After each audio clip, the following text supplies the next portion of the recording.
गई है। राधे राधे राधे कहने की आदत सी हो गई है।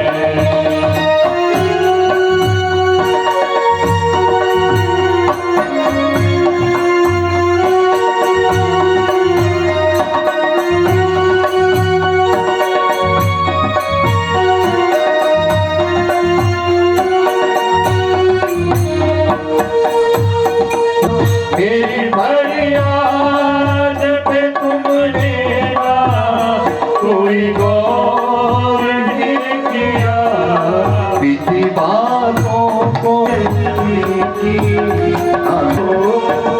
श्री जी के चरणों में रहने की आदत सी हो गई है।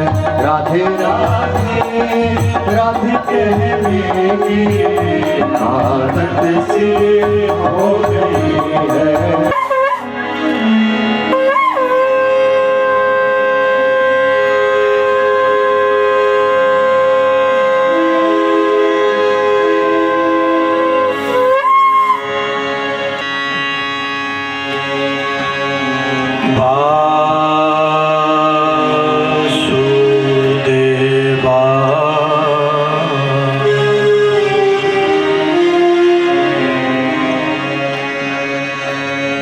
स्वस्ति श्री गणेशाय नमः। सरस्वत्यै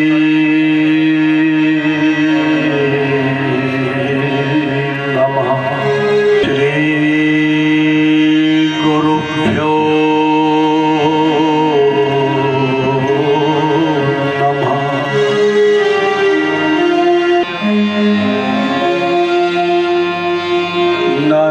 चैव नरोत्तमम्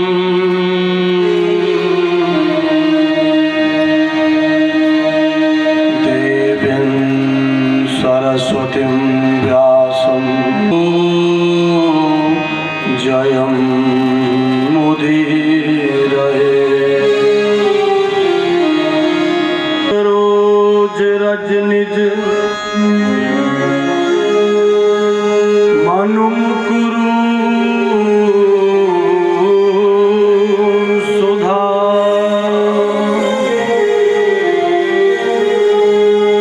वर्णौ रघुवर विमल जसो जो गायको फलचार। मंत्रमूलं गुरोर्वाक्यं मोक्षमूलं गुरो कृपा।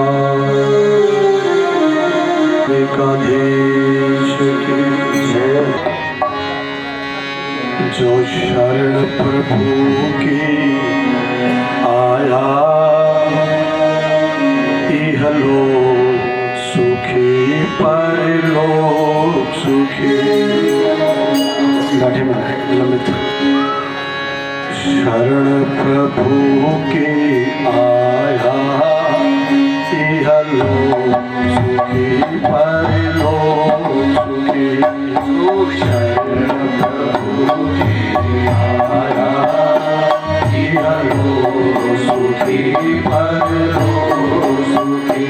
जो शरण प्रभु के आया इहलोक सुखी परलोक सुखी।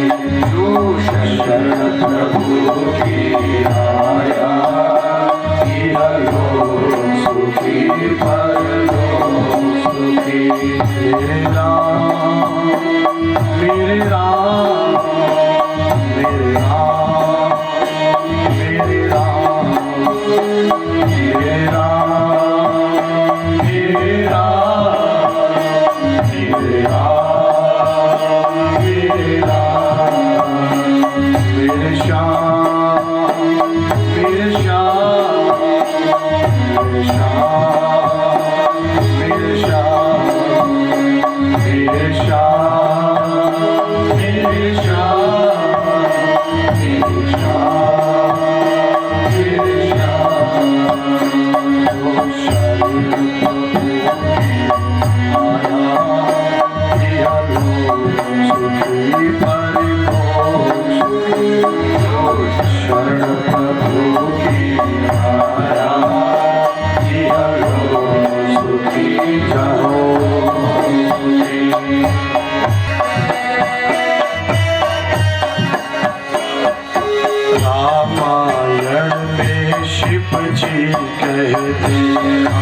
रामायण में शिव जी कहते, भागवत में शुकदेव जी कहते, भागवत में शुकदेव जी कहते, रामायण में शिव जी कहते, रामायण में शिव जी कहते, भागवत में शुकदेव जी कहते, भागवत में शुकदेव जी कहते, गुरुवाणी में नानक कहते, गुरुवाणी में नानक कहते, चमके भाग्य सितारा, इहलोक सुखी परलोक सुखी, चमके भाग्य सितारा, इहलोक सुखी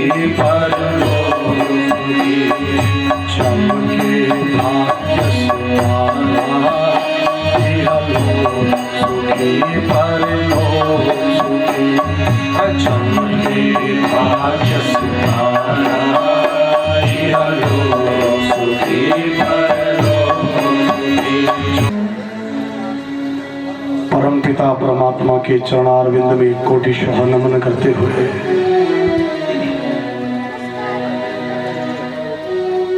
श्रीमद् भागवत यज्ञ वेदिका में आवाहित एवं स्थापित समस्त देव स्वरूपों को नमन करते हुए इस परम पावन पवित्र क्षेत्र में रहने वाली भगवान की समस्त दिव्य शक्तियों को दंडवत प्रणाम करते हुए श्रीमद् भागवत ज्ञान गंगा महोत्सव में उपस्थित आदरणीय पूजनीय हमारे विप्रवृंद, दैवी शक्ति भक्ति स्वरूपा मातृशक्ति, कथा करवाने वाले मुख्य यजमान परिवार एवं भगवान के इस पवित्र दरबार में पधारे हुए आप सभी प्यारे श्रोता भाई बहन, आज संपूर्ण जनमानस को पावन करने वाली, कलिकाल के जीव को शुद्ध करने वाली, जाने अथवा अनजाने दोनों प्रकार की अवस्थाओं में हुए दोषों को पापों को दूर करने वाली परम कल्याणमयी श्रीमद् भागवत कथा का तीसरा दिन है। सिद्ध पुरुषों के आशीर्वाद से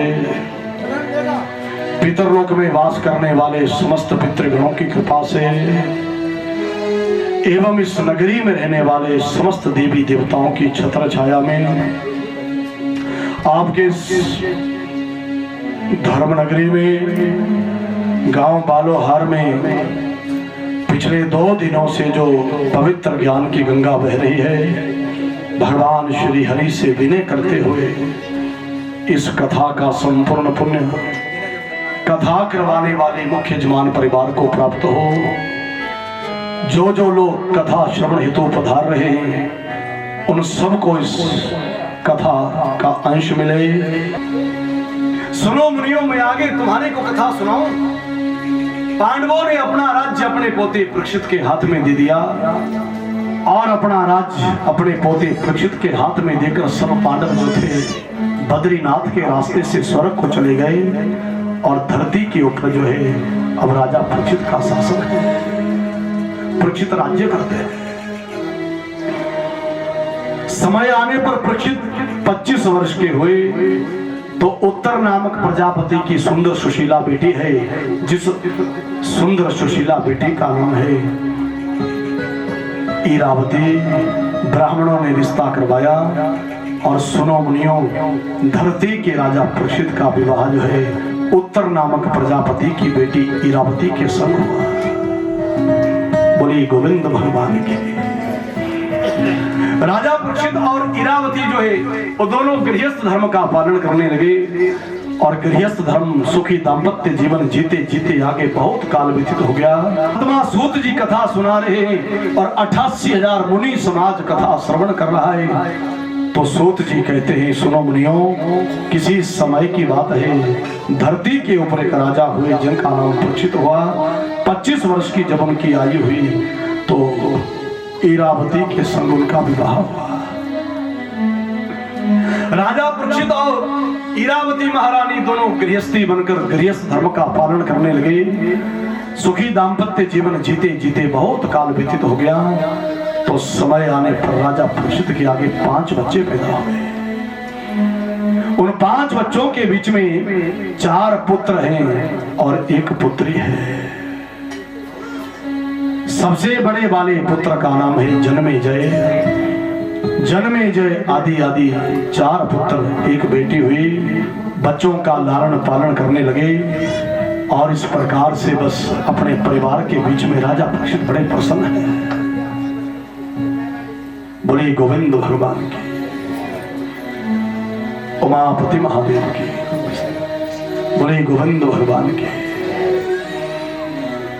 राजा परीक्षित को शिकार खेलने का बहुत शौक है। जब भी राजा परीक्षित को समय लगता है तो राजा परीक्षित रथ पर बैठकर सीधे वन की ओर चले जाते हैं और शिकार किया करते हैं। महर्षि सूत जी कहते हैं, सुनो मुनियों, प्राचीन काल में जितने राजा महाराजा हुए सब राजा महाराजाओं को शिकार खेलने का बहुत बड़ा शौक हुआ करता था। एक समय राजा परीक्षित की शिकार खेलने की कामना हुई और राजा परीक्षित ने अपना रथ सजाया।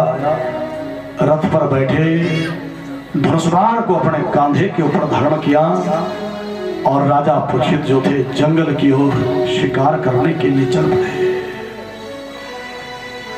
चलते चलते जब जा रहे राजा परीक्षित आधे रास्ते में पहुंचे तो मेरे भाई बहन रास्ते के बीच में सामने एक मैदान है और उस मैदान के बीच में राजा परीक्षित ने आज अनोखी घटना देखी। क्या देख रहे हैं राजा परीक्षित कि उस मैदान के बीच में एक गौ माता खड़ी है और गाय माता की आंखों में आंसू है। गाय रोदन कर रही है, सारा शरीर कांप रहा है। गाय दुखी है, उदास है, मुख में जुबान नहीं, कुछ बोल नहीं सकती, लेकिन गाय के नेत्रों से निरंतर अश्रुपात हुआ है, आंसू बह रहे। राजा परीक्षित ने जब ये दृश्य देखा, अरे मेरे राज्य में तो गाय माता की पूजा की जाती है और मेरे राज्य में गाय की आंख से आंसू बह रहे।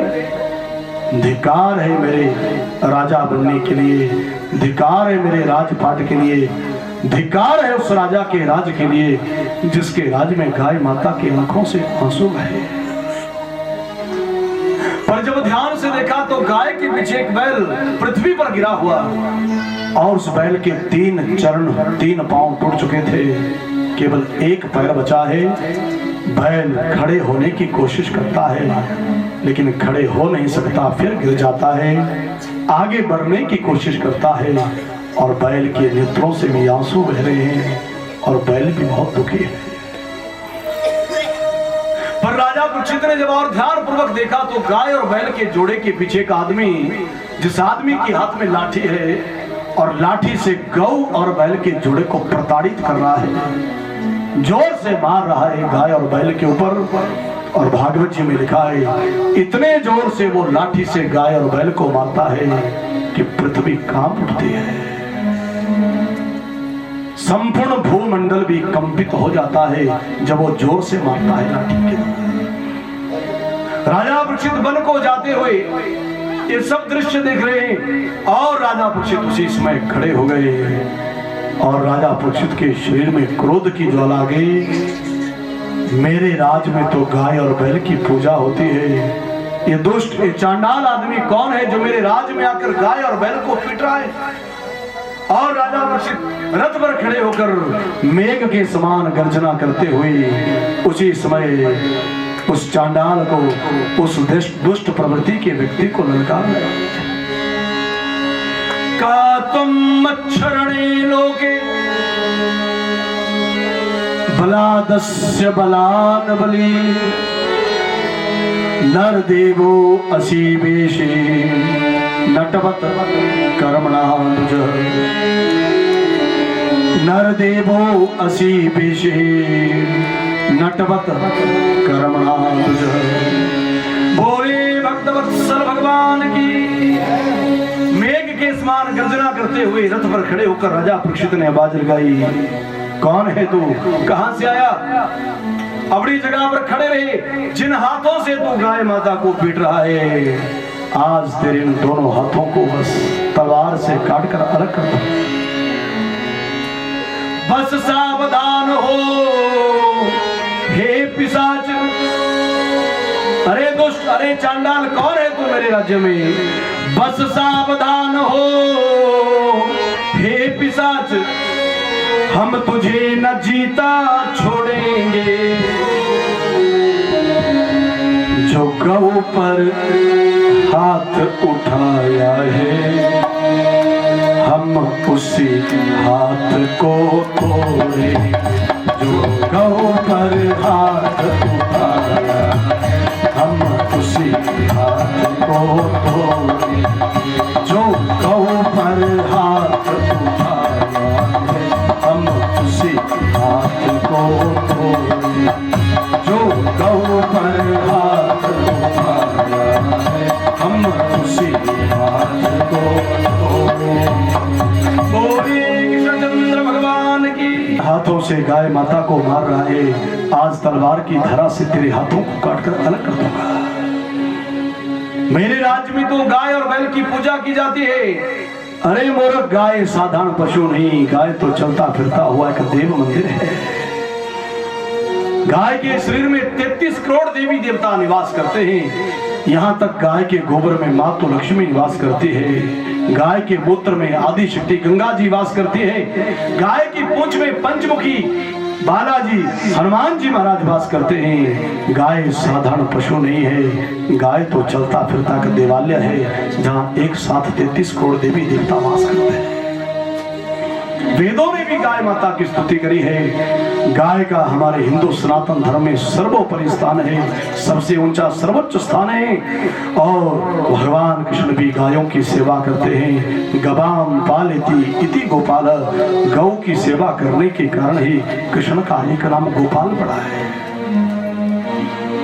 जो कोई आदमी गाय की सेवा करता है, उस आदमी को एक साथ 33 कोटि देवी देवताओं की पूजा पाठ करने का पूर्ण फल मिलता है। जो कोई गाय की परिक्रमा करता है, उस आदमी को एक साथ 33 कोटि देवताओं की परिक्रमा प्रदक्षिणा करने का पुण्य प्राप्त होता है। गाय भगवान की विभूति है और भगवान को गाय अत्यंत प्रिय है। गावो विश्वस्र मातरः, गौ संपूर्ण विश्व की जननी है। गाय माताओं की भी माता है। गाय नहीं बचेगी, राजा परीक्षित सोच रहे, गाय नहीं बचेगी तो धर्म नहीं बचेगा, धर्म नहीं बचेगा तो संस्कृति नहीं बचेगी, संस्कृति नहीं बचेगी तो अंत में मानवता को भी खतरा है, इंसानियत भी नहीं बचेगी। इसलिए गौ की रक्षा करना ही तो राजा का परम कर्तव्य है, परम धर्म है। अरे दुष्ट, कौन है? अपनी जगह पर खड़े रहे। राजा परीक्षित जो थे, रथ को बढ़ाया और जाकर उस आदमी के पास पहुंचे। राजा परीक्षित रथ से नीचे उतरे, बालों से दुष्ट आदमी को पकड़ा, दूसरे हाथ से म्यान से तलवार खींची, मारने को तैयार हुए। और जैसे तलवार से उस दुष्ट आदमी को मारने को तैयार हुए, वो दुष्ट आदमी राजा के चरणों में गिर गया और राजा के सामने गिड़गिड़ा रहा है, रोदन कर रहा है, आंसू बहा रहा है। अय राजन, आप कृपा मूर्ति हो, करुणा मूर्ति हो, अय राजन मुझ पर कृपा करो, मुझ पर दया करो, मुझे मत मारो। राजा ने कहा, तू है कौन? मेरे राज्य में कहां से आया? अपना परिचय दे, क्या नाम है तेरा, क्या काम है तेरा, कहां का रहने वाला है, कौन है तू मेरे राज्य में आया हुआ? उसी समय वो दुष्ट आदमी राजा के चरण पकड़ने और गिड़गिड़ा रहा है, सुनो सुनो राजन, मेरा नाम कलयुग है। कलयुग, सतयुग, त्रेता, द्वापर तीनों चले गए, अब अपनी बारी पर मैं धरती पर आया हूँ। सुनो सुनो राजन, मेरा नाम कलयुग है और मुझे पृथ्वी पर आए हुए 26 साल हुए। बोले गोविंद भगवान की, उमापति महादेव की। मुझे धरती पर आए हुए महाराज 26 साल हो गए, 27वां साल आरंभ हो गया और मुझ कलयुग का लक्षण है गायों की, हाँ, गायों का तिरस्कार करना, सनातन धर्म को छिन्न भिन्न करना, धर्म को क्षति पहुंचाना, ये मुझ कलयुग का लक्षण है। राजा ने कहा, तो कलयुग, अरे कलयुग मेरे राज्य में नहीं टिक सकता, मेरे राज्य में कलयुग कहां से आया? अभी तेरे शरीर को काट कर खंड खंड कर दूंगा। म्यान के बीच में से तलवार निकाली, राजा मारने को तैयार हुए। उसी समय कलयुग दोबारा से चरणों में गिर गया और कहा, राजन अभी तो आपने मेरी बुराइयों को देखा ना, मेरे अंदर एक अच्छाई भी है। अरे राजन अभी तो आपने मेरे दुर्गुणों को देखा, पर मेरे अंदर एक सद्गुण भी है ना, मेरे अंदर एक सद्गुण भी है। जरा उस सद्गुण के ऊपर भी थोड़ी दृष्टि डाल लो राजन।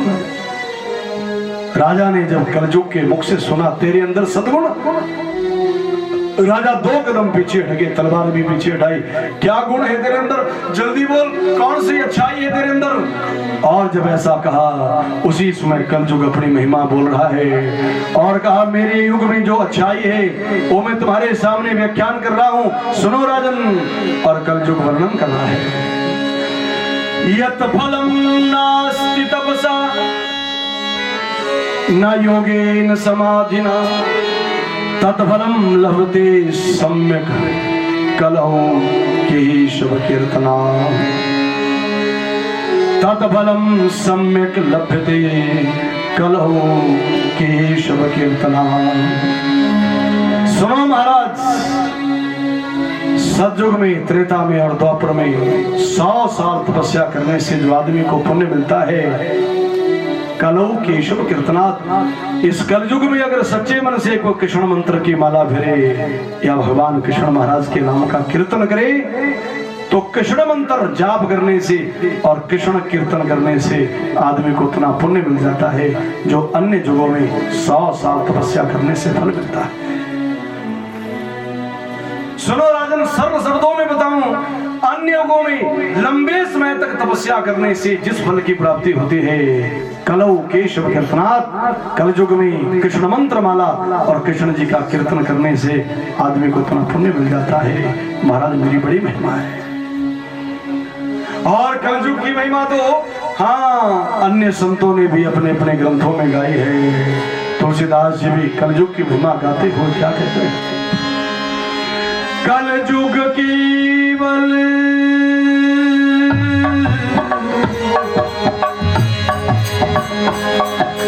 संत तुलसीदास जी ने भी अपने ग्रंथों में इस योग की महिमा गाते हुए क्या लिखा है? कलयुग केवल नाम आधारा, कलयुग केवल नाम आधारा, सुमिर सुमिर नर उतरे आहारा, सुमिर सुमिर नर उतरे आहारा। कलयुग केवल,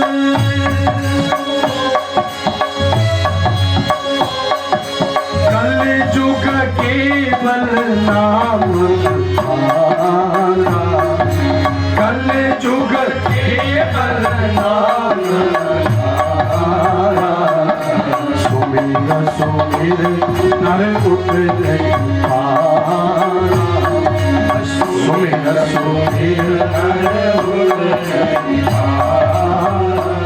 बोलिए गोविंद भगवान की। कलिकाल में नाम जप की बहुत बड़ी महिमा, नाम सिमरन की बहुत बड़ी महिमा, इसलिए कलयुग बोल रहा है महाराज मेरी बड़ी महिमा है, मुझे मत मारो। अन्य युगों में लंबे समय भजन करने से जो फल मिलता है वो मेरे युग में सच्चे मन से एक मंत्र माला जाप करने से इंसान को उतना पुण्य मिल जाता है। राजा परीक्षित दयालु स्वभाव की थी, दया आ गई और राजा परीक्षित ने कहा, कलयुग जा आज तुझे छोड़ देता हूं, पर अगर प्राण प्यारे हैं तो दूसरी बार मेरी आंखों के सामने मत आना, मुझसे बुरा कोई नहीं होगा। प्राण प्यारे चलो आज छोड़ देता हूं, चला जा मेरे राज्य से बाहर, मेरी सीमा में राज में कभी, मेरे राज्य में कभी कदम मत रखना।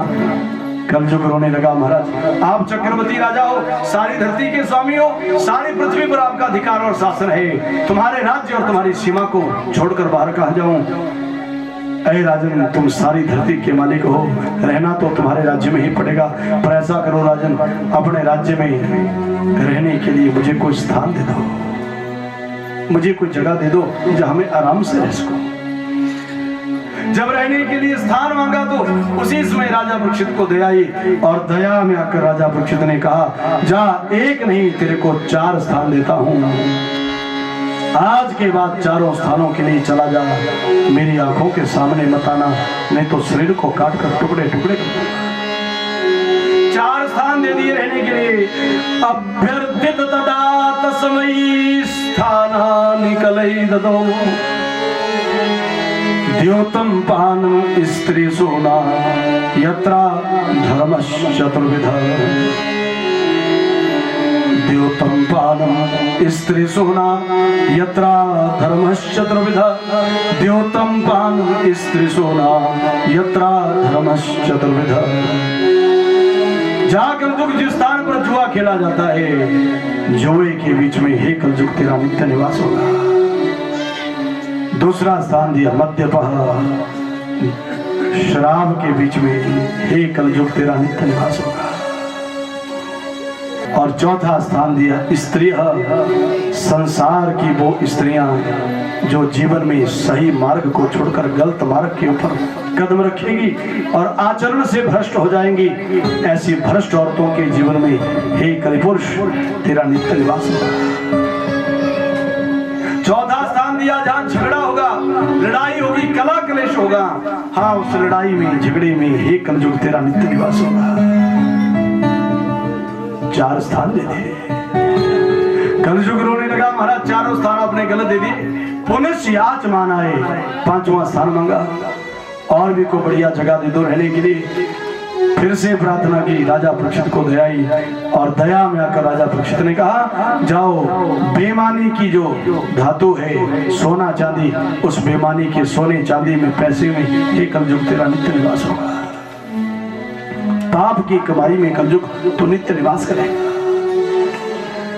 बस कलयुग 5 स्थानों के लिए चला गया और यहाँ राजा परीक्षित जो थे रथ पर बैठकर वापिस अपने महलों के लिए आए और कलयुग 5 स्थानों में डेरा डालकर सदा सदा के लिए रहने लगा। इन 5 स्थानों पर नित्य कलयुग का वास है। श्रीमद् भागवत महापुराण का वचन है, जिस किसी आदमी को आत्म कल्याण की इच्छा हो, अपने और अपने परिवार के भले की जिसको इच्छा हो, वो आदमी भूल कर भी 5 स्थानों पर कभी भूल कर भी ना जाए, कभी भूल कर भी कदम ना रखे, क्योंकि इन 5 स्थानों के बीच में नित्य कलयुग का वास है। बोले गोविंद भगवान की। हाँ मिला अनोखा क्या ब्रज की कलियों, मुझे मिला अनोखा क्या। सही सही हरि बोल।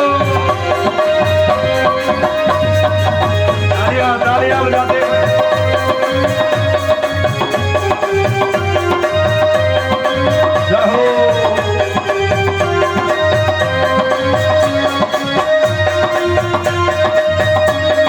सब जरा दोनों हाथ उड़ाकर ताली सब बजाओ मिलकर भाव से, पीछे आवाज नहीं। जन्म जन्म से ढूंढ रही थी, जन्म जन्म से ढूंढ रही थी, जन्म जन्म से ढूंढ रही थी, जन्म जन्म से ढूंढ रही थी, जन्म जन्म से ढूंढ रही थी, जन्म जन्म से ढूंढ रही थी। दर दर पर मैं तो खोज रही थी, दर दर पर मैं तो खोज रही थी, दर दर पर मैं तो खोज रही थी, दर दर पर मैं तो खोज रही थी। हाँ मिल गया तुझकी कलियों, मुझे मिल गया ब्रज की हो, मुझे मिल गया ब्रज की कलियों, मुझे मिल गया मुझे मिला अनोखा प्यार ब्रज की कलियों, मुझे मिला अनोखा प्यार ब्रज की हो। तालियां बजाते हुए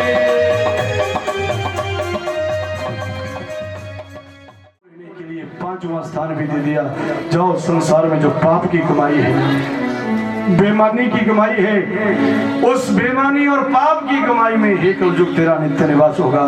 वो सोना हो, चांदी हो, लोहा हो, तांबा हो, पैसे हो, जो भी बेईमानी और पाप की कमाई है उसमें कलयुग तेरा नित्य निवास होगा। शास्त्र का वचन है, धन कमाने के लिए मनुष्य को जीवन में जरूर मेहनत करनी चाहिए। धन कमाना चाहिए, अच्छी बात है, लेकिन धन कमाने के साथ साथ इस बात का ध्यान रखना चाहिए कहीं हम धन कमाने के लिए पाप तो नहीं कर रहे हैं, बेईमानी तो नहीं कर रहे हैं।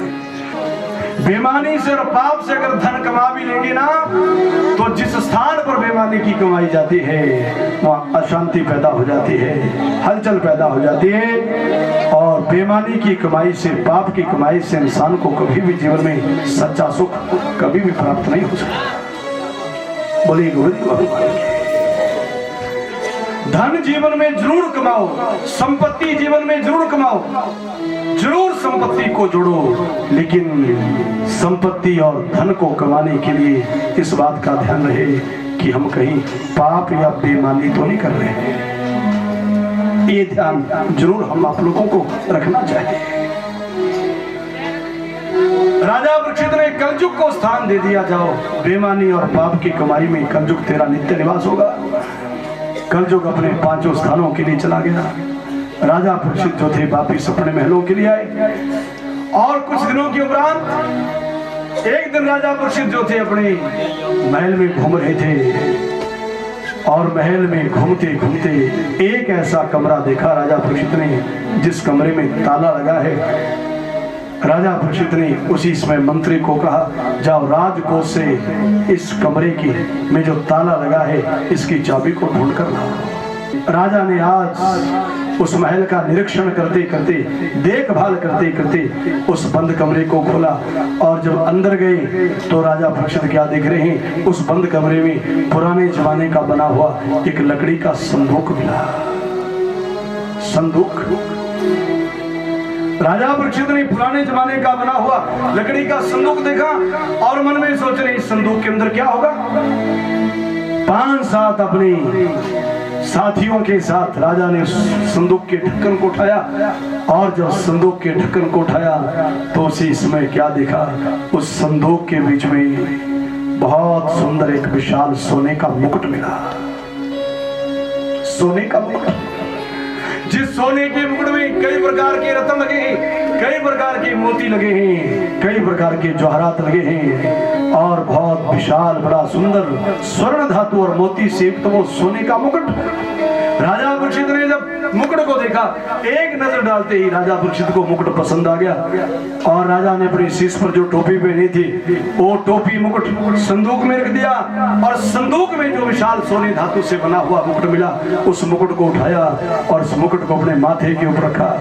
और राजा सोच रहे हैं ये मुकुट मुझे कैसे लग रहा होगा, चलो मैं अपने आप को देखूं। मुकुट को शीश पर धारण करके राजा सीधे दर्पण के पास चले गए, और शीशे में राजा परीक्षित जो थे वो अपना रूप देखने लगे, अपने आप को देखने लगे।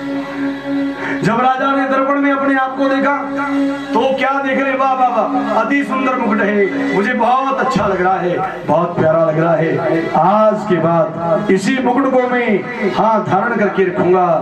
और कुछ दिनों में राजा को इस मुकुट से लगाव हो गया।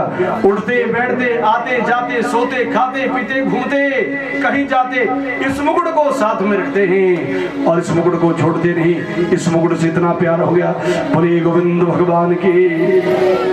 लेकिन इस मुकुट के बारे में हमारे शास्त्रों में वर्णन मिलता है, ये जो सोने का मुकुट मिला राजा परीक्षित को, ये छीना हुआ, ये लूटा हुआ, अनीति से लिया हुआ, ये बेईमानी की कमाई का फल था।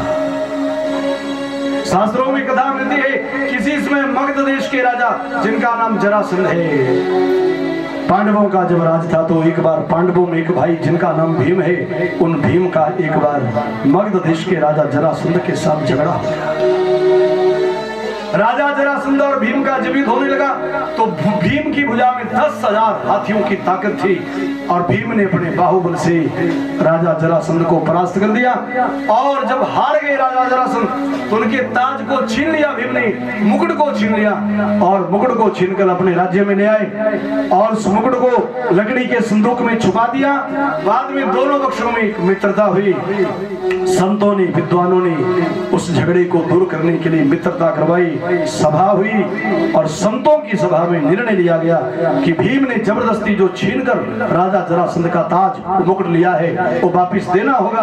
भीम ने संतों की सभा में कह दिया मैं दे दूंगा, दिया नहीं, उस मुकुट को लकड़ी के संदूक में छुपा कर रखा। बाद में भीम, अर्जुन सब पांडव स्वर्ग में चले गए और भीम के पोते हैं राजा परीक्षित अनायास आज महल में घूमते हुए, जिनको लकड़ी के संदूक में वो सोने का मुकुट मिला। और पोते को, परीक्षित को जब ये मुकुट मिला तो उस मुकुट को सिर पर धारण करके रखते हैं। लेकिन राजा परीक्षित को इस बात का पता नहीं था कि मुकुट किसका है, कहां से आया है, इस बात का पता नहीं। और राजा परीक्षित ने मन में सोचा शायद हमारे बुजुर्गों ने हमारे लिए, बच्चों के लिए कोई संपत्ति जोड़कर रखी हो। हमारे बुजुर्गों ने हम बच्चों के लिए संपत्ति बनाकर रखी हो, क्योंकि शास्त्र का ये भी नियम है, संसार के हर एक माता पिता, संसार के हर एक दादा दादी, संसार के हर एक बुजुर्ग अपने परिवार के लिए, अपने बच्चों के लिए कुछ ना कुछ आगे संपत्ति बनाकर जाते हैं, कोई ना कोई संपत्ति जोड़कर जाते हैं। ये समाज का आज भी नियम है।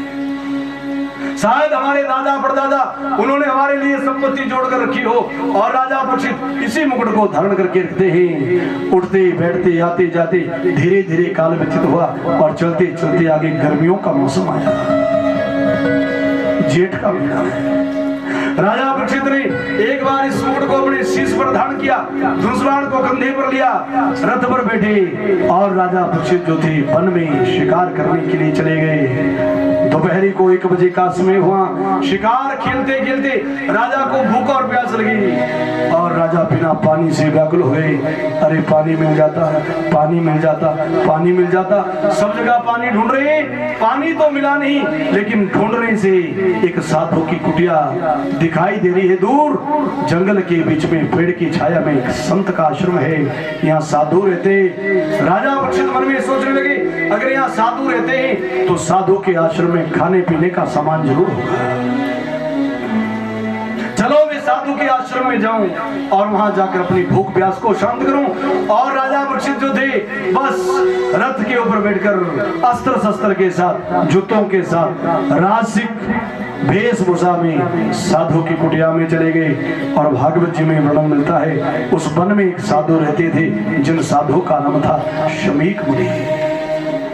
शमीक ऋषि ध्यान में बैठे, हाथ में भजन की मालाएं और धूणे के पास बैठकर अपने भगवान का स्मरण कर रहे थे। इतनी देर को राजा आए और राजा ने आवाज लगाई, अरे महात्मन, मैं चक्रवर्ती नरेश सारी धरती का स्वामी परीक्षित हूँ, मुझे पानी पिला दो, भूख लगी है, भोजन का भी इंतजाम करो। बड़ी गोविंद भगवान की। शमीक मुनि ध्यानस्थ हैं और शमीक ऋषि सोच रहे हैं बस थोड़ी देर में मेरी पूजा पाठ पूरी हो जाए तो फिर राजा का आदर मान करूंगा, बस एक माला शेष रह गई, उसको पूरी कर लूं फिर मैं राजा का सम्मान करूंगा। क्योंकि शमीक जानते हैं आदि पूजा छोड़कर जो कोई आदमी उठ जाता है उस आदमी को पूजा का फल भी नहीं मिलता और उस आदमी को आदि पूजा छोड़ने का दोष साथ में लगता है। बड़ी गोविंद भगवान की पूजा चाहे 10 मिनट ही करो, आधा घंटा ही करो, लेकिन सच्चे मन से करो।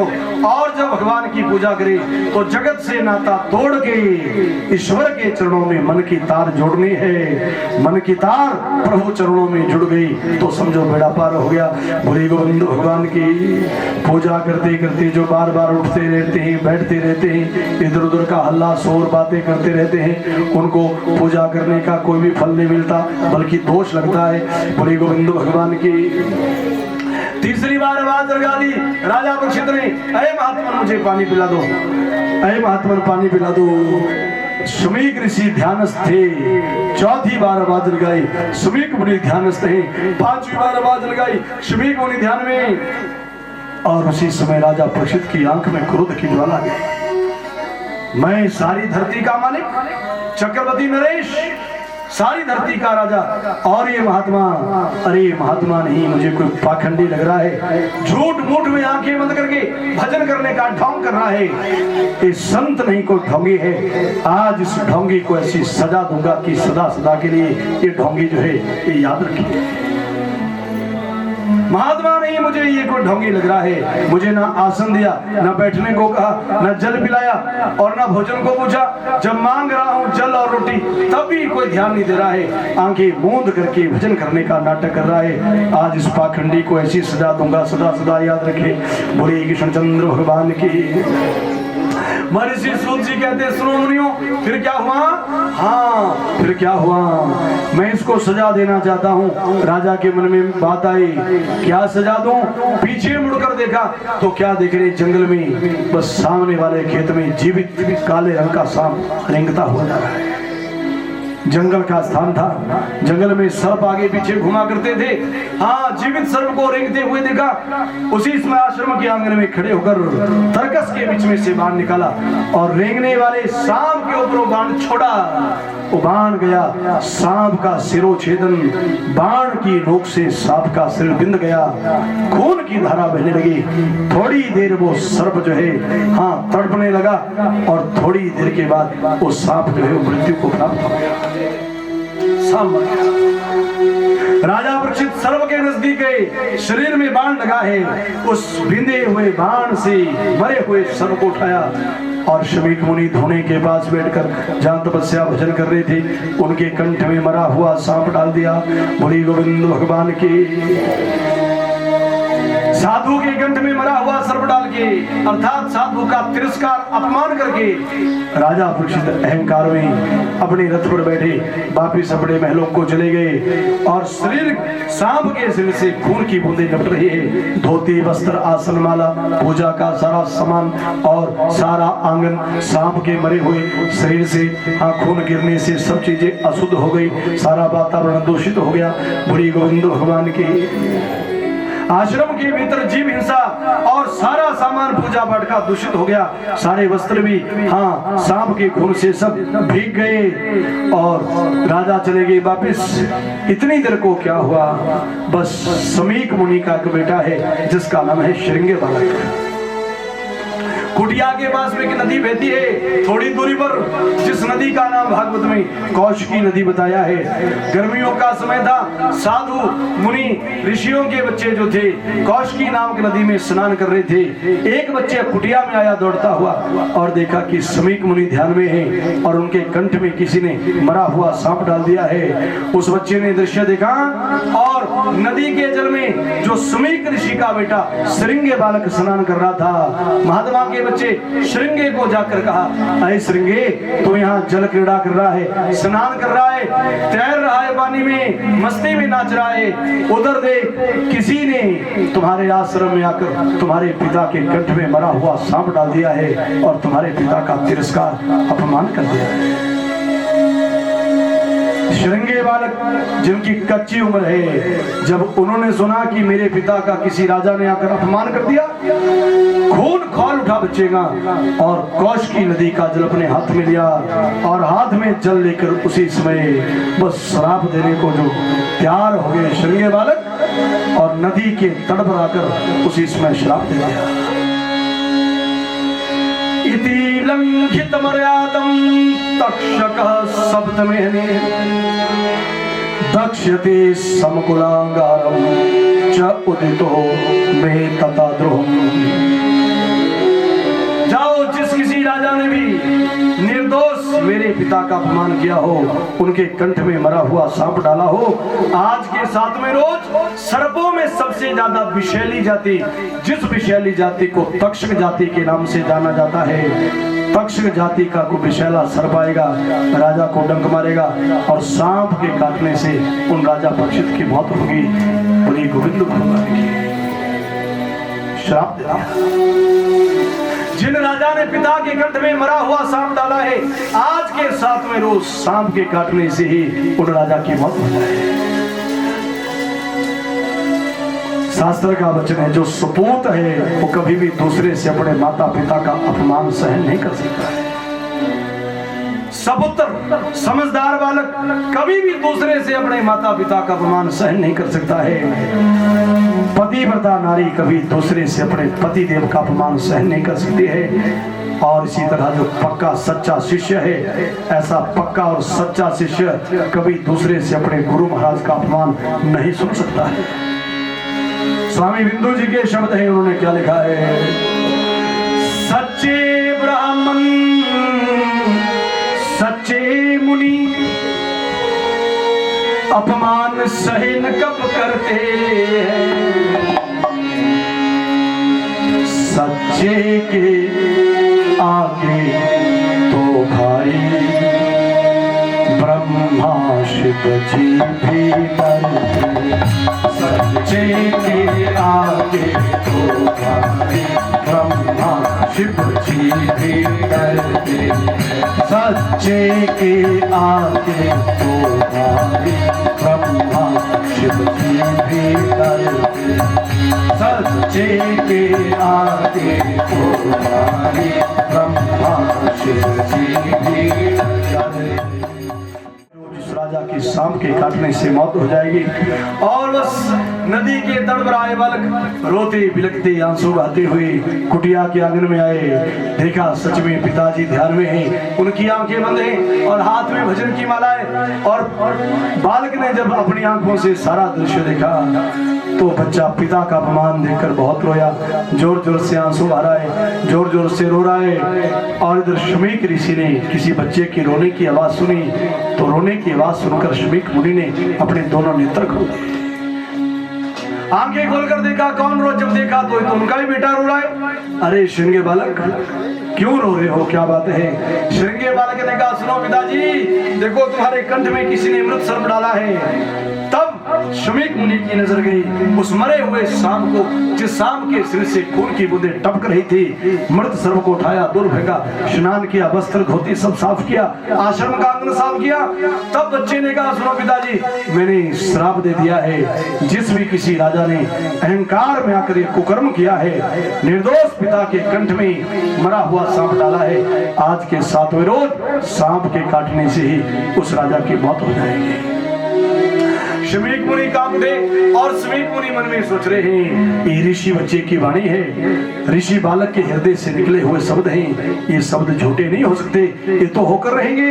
लेकिन इस विषय में राजा को बताना जरूरी है। और उसी समय समझाने लगे बेटा तूने गलत कर दिया और राजा तो बहुत अच्छे हैं, प्रजा का हित करने वाले हैं। उसी समय बालक श्रृंगे ने कहा जो मेरे माता पिता का अपमान करेगा उसको मैं ऐसी ही मौत की सजा दूंगा, क्योंकि सपुत्र कभी भी दूसरे से अपने माता पिता पूर्वजों का अपमान सहन नहीं कर सकता।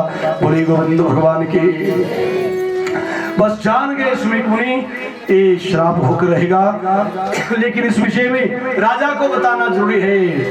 उसी समय कागज का टुकड़ा लिया और कलम से कागज के टुकड़े पर एक चिट्ठी बनाई और चिट्ठी में लिख दिया, अरे परीक्षित, अरे राजन, जिंदगी का कोई काम शेष बचा हो तो 7 दिन के भीतर कर लो, आज के 7वें रोज तुम्हारी मौत निश्चित है। बोली गोविंद भगवान की।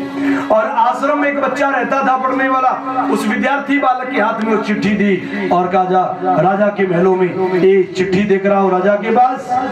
शमीक ऋषि ने चिट्ठी विद्यार्थी बालक को दी। विद्यार्थी बालक उस चिट्ठी को लेकर वहां से चला, चलते चलते राजा के महल में पहुंचा और राजा के महल में आकर कहा, हे राजन, मैं शमीक ऋषि का शिष्य हूँ, विद्यार्थी बालकों उनके आश्रम में विद्या पढ़ता हूँ, हमारे गुरुजी ने तुम्हारे लिए चिट्ठी भेजी है। राजा ने कहा चिट्ठी में क्या लिखा है? विद्यार्थी ने कहा मुझे पता नहीं। तब राजा ने वो चिट्ठी हाथ में पकड़ी और अपने हाथ से वो चिट्ठी को खोला, और जब हाथ से चिट्ठी को खोला तो क्या लिखा है चिट्ठी में? अरे राजन, जिंदगी का कोई काम शेष बचा हो तो 7 दिन के भीतर कर लो, आज के 7वें रोज तुम्हारी मौत पक्की है, तुम्हें संसार को छोड़कर जाना होगा। कोई भी जीवन का काम बचा हो तो 7 दिन के भीतर कर लो, 7 में रोज संसार को छोड़कर तुम्हें जाना। राजसिक वस्त्रों को भी नीचे उतार दिया, साधु की भांति पीली धोती पहनी, कंठ में रुद्राक्ष माला धारण करी, माथे में श्वेत चंदन लगाया और सबको छोड़ छाड़ के त्याग करके जेठे पुत्र जन्मेजय को कहा, बेटा आज के बाद प्रजा का कल्याण करना, राजपाट चलाना तेरी जिम्मेवारी है। मैं जा रहा हूं और बस एक शब्द कह के सबको छोड़ छाड़ के राजा परीक्षित जो थे सबको छोड़ छाड़ के गंगा के तट पर चले गए। जन्मेजय को राज्य दे, सूत जी कहते हैं सुनो सौनकादिक मुनियों फिर क्या हुआ। जन्मेजय को राज्य दे, भूप परीक्षित वीर, जा पहुंचा योगी बनकर गंगा जी के तीर। जा पहुंचा योगी बनकर गंगा जी के तीर। बोले सच्चिदानंद भगवान की। सबको छोड़ छाड़ के राजा परीक्षित जो थे बस साधु की भांति एक वस्त्र धारण करके नंगे पैर गंगा के तट पर चले गए, जिस स्थान का नाम भागवत जी में शुक्र तीर्थ बताया है। जहां राजा परीक्षित गए सबको छोड़ छाड़ के उस दिव्य नगरी का नाम, उस स्थान का नाम है शुक्र तीर्थ। बोली शुक्र तीर्थ धाम की, शुकदाल धाम की। आज भी ये जगह हमारे उत्तर प्रदेश में पड़ती है। उत्तर प्रदेश में एक जिला है जहां का नाम है मुजफ्फरनगर। मुजफ्फरनगर जो हेडक्वार्टर बाजार है, शहर है, वहां से लगभग 21 या 22 किलोमीटर की दूरी पर जगह पड़ती है। शुक्र तीर्थ यूपी में स्थान पड़ता है और वहां राजा परीक्षित सबको छोड़ छाड़ के गंगा के किनारे चले गए। आज भी वहां पर मात्र गंगा नदी बह रही है, बड़ा सुंदर स्थान है। राजा परीक्षित बस गंगा के किनारे गए, डुबकी मारी और गंगा स्नान करके राजा परीक्षित किनारे हटे। सामने नजर पड़ी तो सामने क्या देख रहे हैं, अनेकों साधु संत जो है वो भजन की माला लिए हुए भजन करते हुए सामने से जा रहे हैं। भुवनम पुनाना महानुभावा मुनिश्च शिष्य प्रायेण तीर्थाभिगमापदेशैः स्वयं हि तीर्थानि पुनन्ति सन्तः। स्वयं हि तीर्थानि पुनन्ति सन्तः। बोले गंगा भगवती मैया की। गंगा के तट पर शुक्र तीर्थ नामक स्थान के ऊपर राजा परीक्षित पहुंचे। सामने से संतों को भजन करते हुए देखा तो सब संतों के चरणों में जाकर शीश नवाया और शीश झुकाकर राजा परीक्षित ने सब संतों से जो है एक प्रश्न पूछा, हे महात्माओं, अब आप ही मेरा मार्गदर्शन करने वाले हो, मुझे दिशा दिखाने वाले हो। मैं राजा परीक्षित सबको छोड़ छाड़ के बस यहाँ गंगा के तट पर आया हूँ। मेरी एक शंका है, आप ज्ञानी पुरुष हो, सिद्ध महात्मा हो, शंका का समाधान ज्ञान के द्वारा ही होता है। कृपया अपने ज्ञान के द्वारा मेरे मन की शंका का समाधान कर दीजिए। सब संत रुक गए, राजा परीक्षित को देख रहे और राजा परीक्षित को सब संतों ने पूछा, क्या शंका है तुम्हारे मन में, क्या पूछना चाहते हो? तो राजा परीक्षित ने सब संतों को प्रणाम करके एक प्रश्न पूछा। ततच्छवा पृच्छमिमं विपृच्छे विश्रभ्य विप्रा इति कृत्यताया सर्वात्मना म्रियमाणैश्च कृत्यं शुद्धं च तत्र मृषताभिभूतः। शुद्धं च तत्र मृषताभिभूतः। उस मृत्यु से बचने के लिए उस प्राणी के लिए क्या करना चाहिए? जो व्यक्ति मरणासन हो, मृत्यु जिस प्राणी के बिल्कुल सामने खड़ी हो, उस मृत्यु को महोत्सव बनाने के लिए, मृत्यु को मंगलमय करने के लिए, इहलोक और परलोक दोनों जीवन की यात्रा को सुधारने के लिए उस प्राणी के लिए क्या करना चाहिए? मरणासन व्यक्ति के लिए कौन सा कर्म है? मरना भी सफल हो जाए, मृत्यु भी मंगलमय हो जाए। मरने के बाद वो प्राणी अमर हो जाए, मुक्ति को प्राप्त कर ले। ऐसे मरणासन व्यक्ति के लिए कौन सा कर्म है? जिसकी मौत नजदीक आ गई हो, सीधे शब्दों में उसको क्या करना चाहिए? सब संतों ने कहा, सुनो राजन, तुम्हारा प्रश्न बड़ा विचित्र है। हम में इतनी सामर्थ्य नहीं है कि तुम्हारे प्रश्न का उत्तर दे पाए। और इनकार करके सब साधु सन्यासी महात्मा वहां से चले गए। राजा परीक्षित कहाँ उठे, अब मेरा मार्गदर्शन कौन करेगा? मुझे रास्ता कौन दिखाएगा? मेरे प्रश्न का जवाब कौन देगा? राजा परीक्षित सोच रहे थे। इतनी देर को सामने नजर पड़ी तो क्या देख रहे हैं? स्वयं व्यास जी के बेटे जिनका नाम शुकदेव मुनि है, वो गंगा के तीर पर भ्रमण करते हुए भगवान का भजन करते हुए सामने से आते हैं। तत्राययु षोडशवार्षिकस्तदा व्यास आत्मजो ज्ञानमहा अवधि चंद्रमा कथावसाने निजलावतुष्ट प्रेमणा प्रपठन भागवतम सने सने। स्वयं व्यास जी के बेटे जिनका नाम शुकदेव मुनि है और जिनकी आयु मात्र 16 साल की है। 16 वार्षिकस्तदा, ज्यादा जिनकी उम्र नहीं, अवस्था नहीं, जिनकी आयु मात्र 16 साल की है, ऐसे परम ज्ञानी परम ध्यानी व्यास पुत्र आचार्य शुकदेव जी, गोल गोल जिनका चेहरा है, गोल गोल आंखें हैं, घुंघराने वाले हैं, नगन दिगंबर आजान बाहु, खड़ाऊ पहने हुए, कमंडल हाथ में लिए हुए और कांख में भागवत पुराण को दबाए हुए भागवत जी का पाठ करते हुए प्रेमना प्रपठन भागवतम सने सने श्री कृष्ण गोविंद हरे मुरारे हे नाथ नारायण वासुदेवा, इस मंत्र का पाठ करते हुए स्वयं व्यास जी के बेटे शुकदेव गंगा के किनारे पहुंचे। बोले शुकदेव जी महाराज की। अनेकों ऋषि मुनि साधु सन्यासी वहां एकत्रित हो गए। उन्होंने कहा, तुम्हारे सामने जो 16 वर्षीय संत खड़े हैं, हाँ ये परम ज्ञानी पुरुष हैं, ये व्यास जी के बेटे हैं, इनका नाम शुकदेव है, यही तुम्हारी समस्या का समाधान करने वाले हैं। इसलिए प्रश्न पूछने से पहले गुरु चरणों में माथा टेको।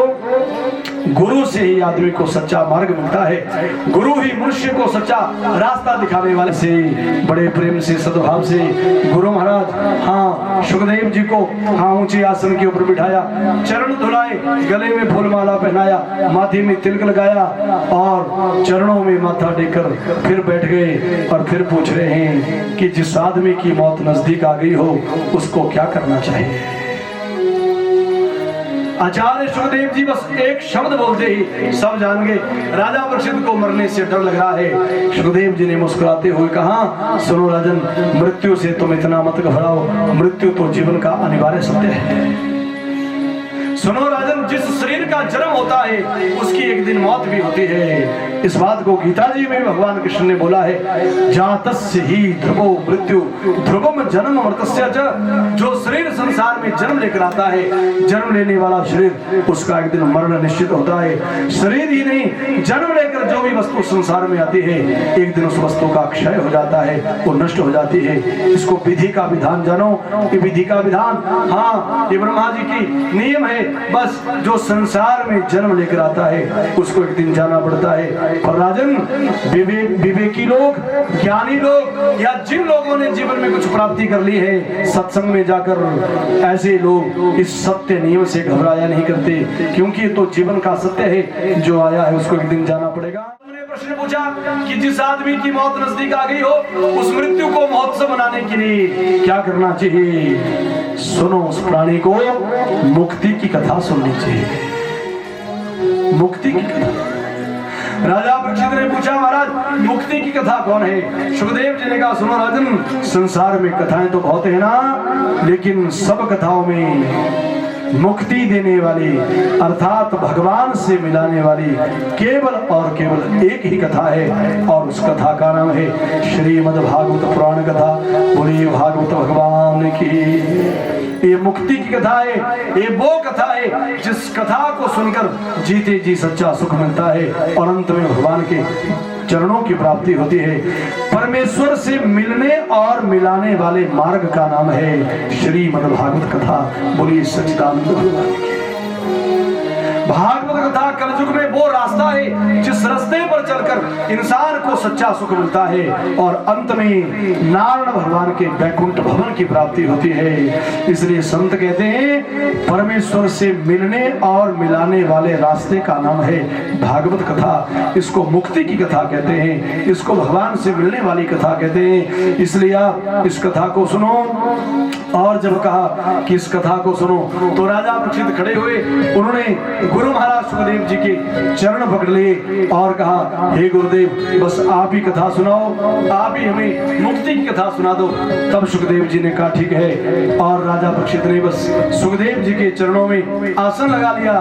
सुखदेव जी अपने स्थान पर बैठे हैं, दोनों नेत्र बंद कर लिए और कथा सुनाने से पहले सुखदेव जी जो थे अपने इष्ट देव का स्मरण करने लगे, अपने आराध्य का ध्यान करने लगे। और श्रीमद् भागवत महापुराण में वर्णन मिलता है कि सुखदेव जी के जो इष्ट देव है उनका नाम है श्री राधा जी। ये सुखदेव जी के गुरु है राधा जी। तो कथा सुनाने से पहले सुखदेव जी भी अपने गुरु महाराज अपने आराध्य देव का ध्यान करने लगे। महारानी राधा जी के चरणों में वंदना कर रहे हैं। हे महारानी श्री राधे, मेरी वाणी में ऐसा बल दे दो कि मैं राजा परीक्षित के लिए हाँ कथा सुना सकूं। और हृदय में सुखदेव जी ध्यान करते हुए महारानी राधा जी के चरणों में वंदना कर रहे हैं। सुखदेव जी बस हृदय से नमन कर रहे हैं और क्या बोल रहे हैं, राधे तेरे चरणों की श्यामा तेरे चरणों की, यदि धूल जो मिल जाए राधे तेरे चरणों की, श्यामा तेरे चरणों की, धूल जो मिल जाए राधे तेरे चरणों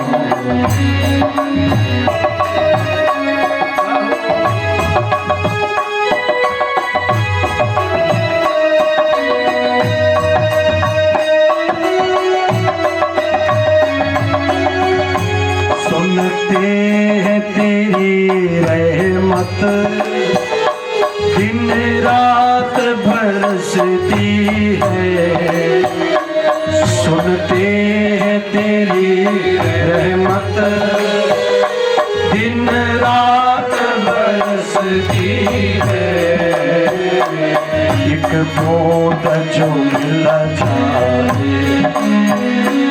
एक बूंद जो मिल जाए, दिल की कली खिल जाए, राधे तेरे चरणों की, श्यामा तेरे चरणों की, यदि धूल जो मिल जाए राधे तेरे चरणों की, श्यामा तेरे चरणों की।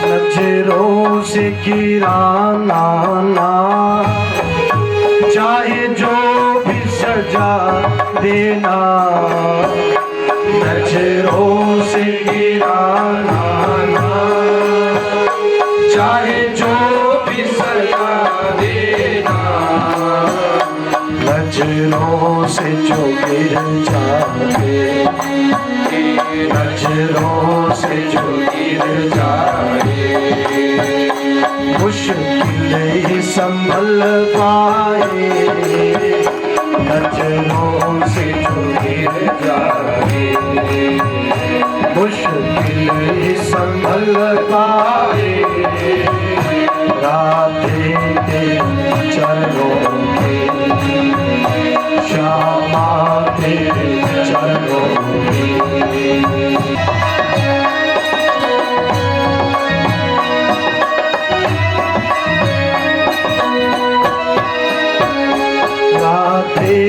इस जीवन में बस एक तमन्ना